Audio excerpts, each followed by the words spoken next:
چه گذشت بر وطن؟ رود خون آلوده‌ای که می خروشید ز اعماق تاریخ کهن به خشکی گروید و زاینده نماند. دریاچه‌ای که سیراب نشد و نمک بر زخم چرکینمان پاشید. خاک گلگونی که در گذرگاه شط ترک خورد ز تشنگی، بیشه‌ای که دیگر غرشی در آن شنیده نمی شود. مرز پهناوری که پاره پاره شد و گربه‌ای که چنبر بر اندوه بی پایانش زده. چه می گذرد بر وطن؟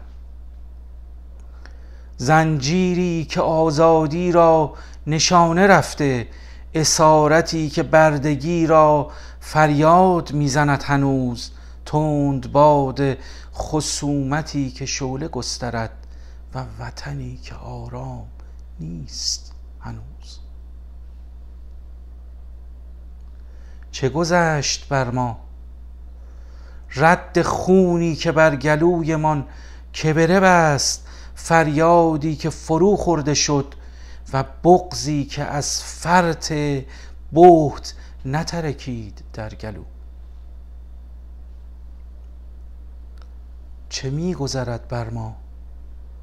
پایی که بی رمق تنش می کشد هنوز، تاریکی جهلی که دشنه می زند به روز، گرمای اعتمادی که بریده از تنمان، سرمای تملقی که یخ زده رگمان، عقلی که خاموش مانده و درد نافرجام یکی شدن که نفس به شماره می کشد هنوز. و اما امید.